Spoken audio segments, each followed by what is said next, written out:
Recording now. All right. So first off, hello everybody. And first thing I want to do is we're going to give you our quick sales pitch. So both Mira and I have programs we're offering, which is one of the primary reasons we're giving out this free content. So my particular program deals with sexual energy cultivation. So for those individuals, predominantly men, but women can also utilize this program in order to sort of cultivate this energy. In a lot of ways, it's like a energetic reset. And that's the function of the techniques that I offer through this particular program. So again, you can check out the link I have down below the video. And for Amira, Ask Amira, her program is actually very much focused on sane and sexy relationships, a comprehensive guide to emotional, mental, and spiritual wellness. So do you have a few things you want to say about that really quickly, Amira?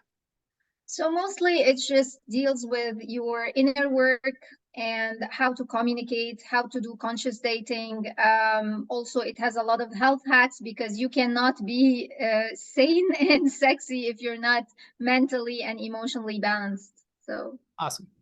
Perfect. All right. So this particular video, is about how does normal sex differ from, let's say, a sacred sexual approach. And I'm just going to kind of give out a broad general overview of why somebody might even want to go down the road of say, wanting to understand sacred sexual practices.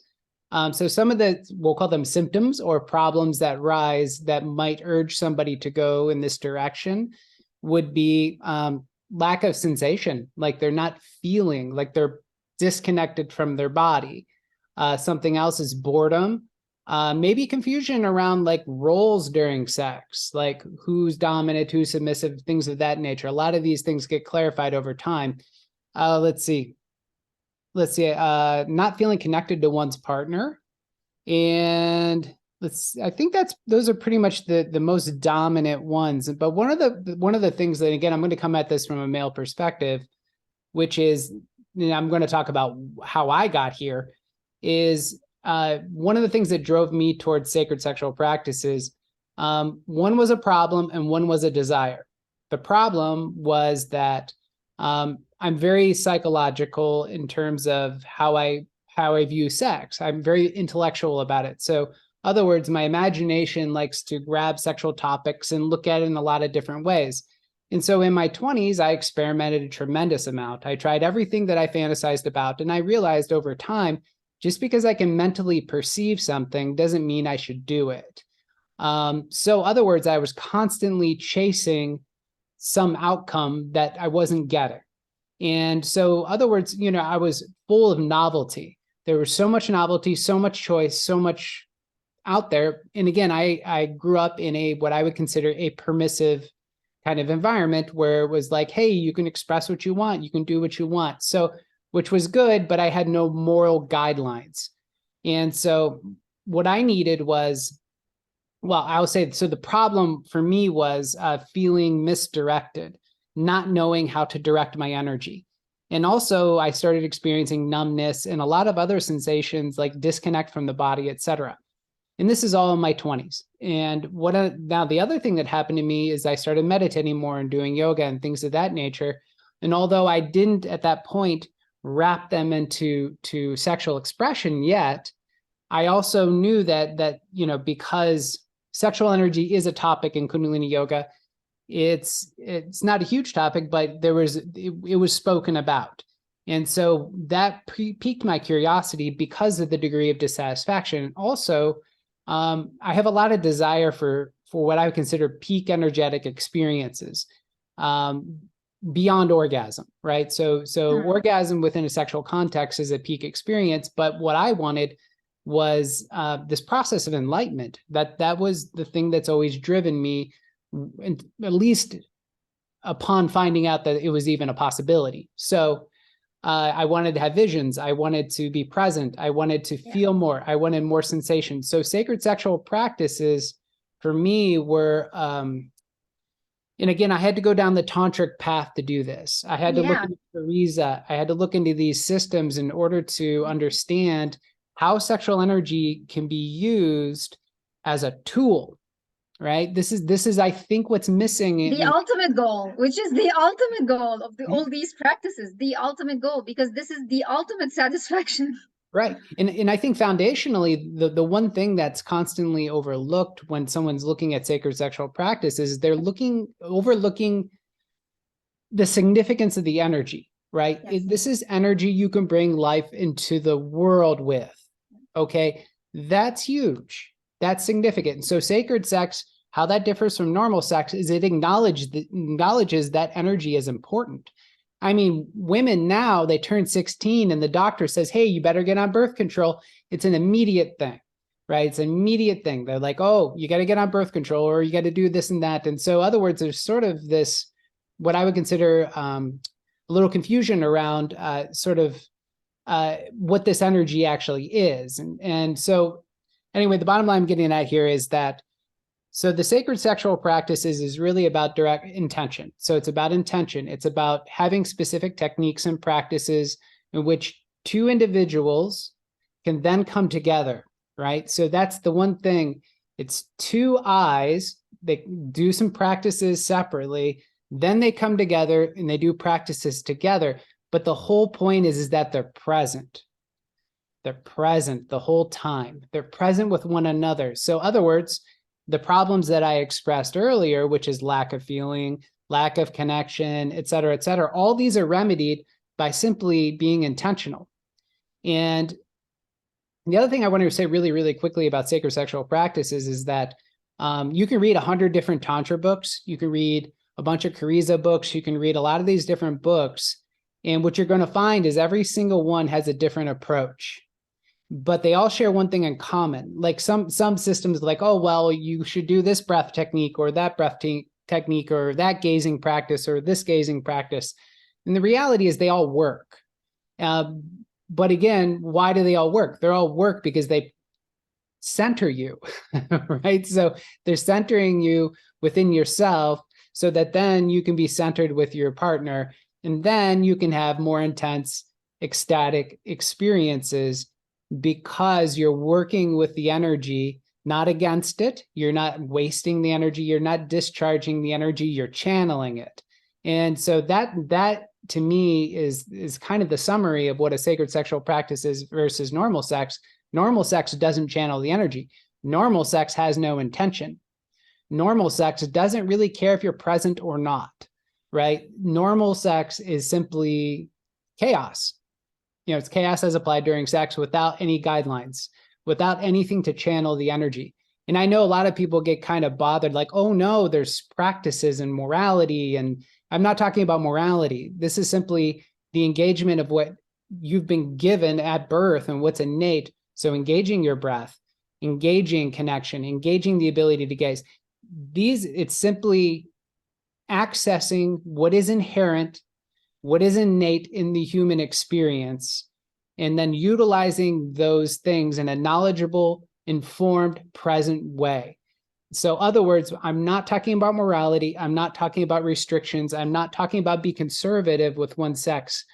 I'm talking about utilizing your tools. So that's to me what makes something sacred and sexual. So if we are going to capitalize in a very simple way to explain to the dudes, what does present mean? Let's take them to the basics. What does being present in the bedroom mean? All right. So I'll say if a man is overly fixated on a singular body part, let's say a woman's breasts, if he's overly fixated on her breasts, is he present with her? Probably not. If a man is in his head thinking about some fantasy he has, some former partner, or even the present partner, imagining her doing something else with another man or whatever works for this person, right? He is not present. So presence is exactly as I said, it's being present with the person. So oftentimes that means making eye contact. That means being conscious with your touch, right? Like you don't have, eye contact doesn't mean you're present, right? Like I can look at someone in their eyes and be completely off in another headspace. And so that's what a lot of us are not conscious about. One of the issues, at least for dudes, is I get a lot of guys who come to me who have premature ejaculation problems. I always ask them, how are you boiling out the water? How are you heating it up? Well, what do you mean? And I was like, dude, you're obviously overheated. And I was like, are you going into some sort of fantasy during sex, or are you overly fixating on someone's body part? And what that ends up doing is that creates too much heat, right? So presence doesn't generate a shit ton of heat. It's simply, like I said, what it does is it helps balance the energy within the body. So when you're present, the energy flows to where the attention goes. So where's the attention when you're present? It's in your totality. If you're in fantasy, the energy goes there, it boils out the water, and the man releases or ejaculates. Yeah. Yeah. You know, and that's conversely, for those men who suffer from the inability to, you know, get it up, then what ends up happening is oftentimes they're caught up in some insecurity, worry, concerned. In other words, they're not present. Exactly. And so normal sexual challenges that men deal with, and I hate to say these are normal, right? But it's normal. It's normal for men to have premature ejaculation issues. It's normal for men to have erectile dysfunction problems. Solution is sacred sexual practices. It is about being present. It is about being centered. It is about breathing. It is about understanding how energy moves. It is about making sound. It is about all those things. So anyway, yeah, right. You are right. You are right on. So the problem I'm gonna address today, which is I get a lot, is first, when I get clients who tell me, why is this information relevant? And second is, I want to ramp up my sex life. I wanna take it to the next level. So the answer to the first question, why is this information relevant? I always tell people, imagine you have a monster in your driveway, like a Dodge Ram, with all this incredible capacity and abilities and functions and whatnot. And what you do with it is you take it to the grocery store, because you have no idea how to use it. Because do you think Steve Jobs or whoever I'm going to mention, Muhammad Ali Clay, or some people who are very famous, for Nikola Tesla, they were famous for semen retention. Do you think these people release? These people don't release, man. They just use this incredible energy. They exactly know how to use the monster that is parked in their driveway. They know how to use this energy to its full capacity. Even if you're not having sex, you use it for productivity, creativity in your sports. People who compete internationally and they have good coaches who understands about sexual energy, they will tell their athletes, you should not ejaculate before the match. The difference is, a coach who does not know anything, which is, I was playing martial arts and my coach used to tell the guys no sex before the match. But it's not about no sex before the match. It's no releasing before the match, because we used to have cage fights and he did not want the guys to release the energy before the cage fight, because this energy is the same energy. It's the same, this driving force, the same aggression. So no, it's not don't have sex, it's don't release. So there's a huge difference. And if your coach is educated about sexual energy, he will know how to inform you about this. I'm not going to go into the rabbit hole of this. It's all in our courses, by the way, so you can learn more and more about this. So the second part of the question is, I'm going to address the boredom and the monotony, and I want to ramp up. I want to take my sexual energy to the next level. And here there are too many things, too many variables. The first variable is pleasure versus orgasm. So when you are pleasure oriented, and as Akal mentioned, then you are present, because everything is pleasurable.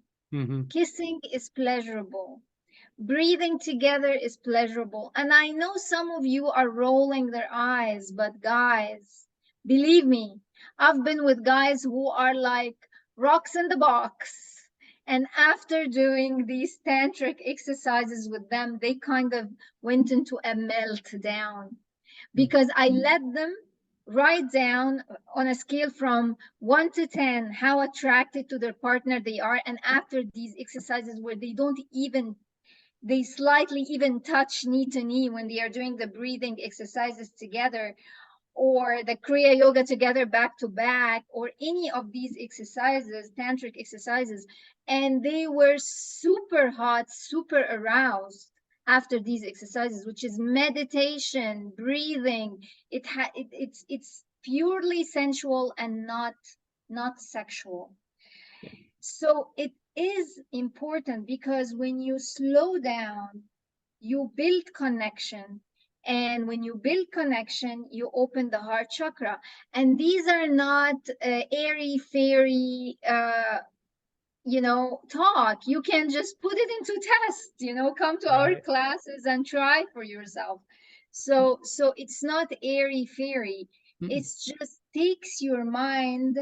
It's like wearing a virtual camera. Why is it okay for you guys to wear a virtual camera and use another perspective into viewing the world? You can also do that when it comes to the sexual experience. So when you are pleasure oriented and not orgasm oriented, everything is pleasure. Everything is pleasure, and you feel it from your toes up to your third eye. And that is why people talk about full body orgasm and brain orgasm, because you're not over fixated on your first and second chakras, which is under the belt.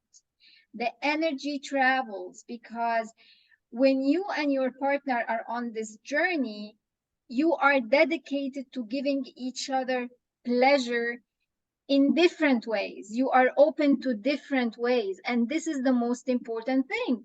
Okay, I'm going to give you a very simple, average Joe example. Why do people go on vacations? Why do people go to these hotel rooms? Why do they, go on these exotic trips?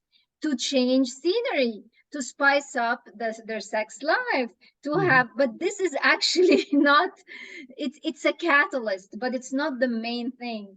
If the sexual process is the same, then you're perpetuating the same cycle.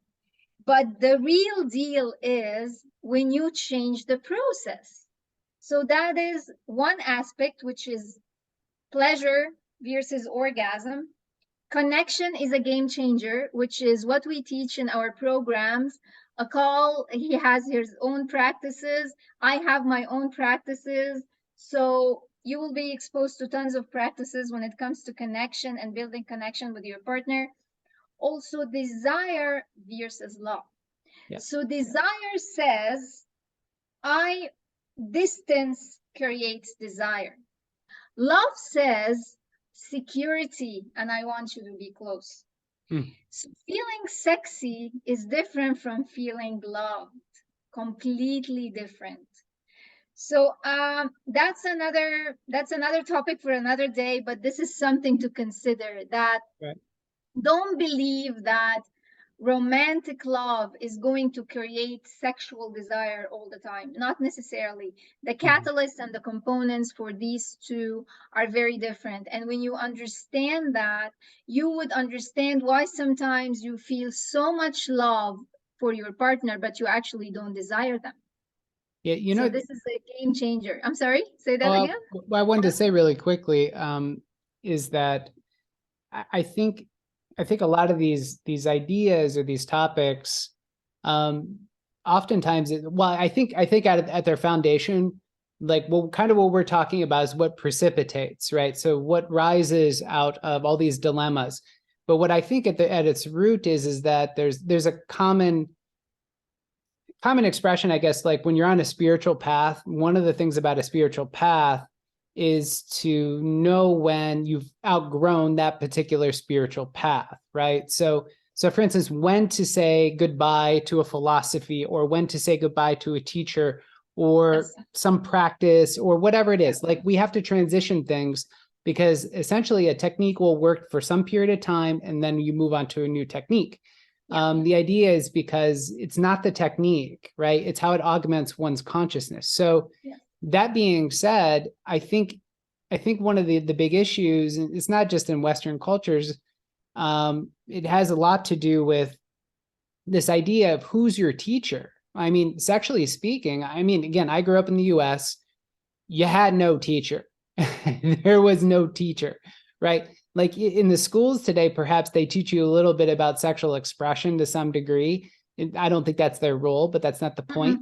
What I'm getting at is, and I don't think it's religion's point either to tell you. So what I'm kind of getting at is this idea of who's your teacher. Well, unfortunately, men are going to pornography to be taught. And that's what makes normal sex is such a broad category for that reason. Whereas sacred sex to me is a little more narrow because normal sex has no bounds, right? It's infinite in its expression. Now, sacred sex also can be infinite in its expression, but it has guidelines to get to the ultimate outcome. Try having ecstatic, unbelievably powerful orgasms that last 5 to 7 minutes with normal sex. You can't, because you need the guidelines to get there. You need the guidelines to have this tremendous catharsis that's within every man's power to have, but he needs the guidelines to get there. So that's the one thing I ask everyone who's watching this video is ask yourself, who's your teacher, right? And is it time to let that teacher go? So, yeah. And is it time to wear another virtual glass and just start viewing your sex life from another perspective? I think we're gonna wrap it up here, guys, so it doesn't really kind of drag on and on. And yeah. And if you like this video, please leave us comments and tell us your questions and tell us what do you think, and do you have a specific question? And if you think there is somebody that might benefit from this video, please share it and share it with the people that you think that they might need it, because also that would help us spread the word about what we're teaching. And thanks again for hanging out with us, and namaste. Thanks, Sakal, for being here. Thank you. I appreciate you. Thank you. Bye.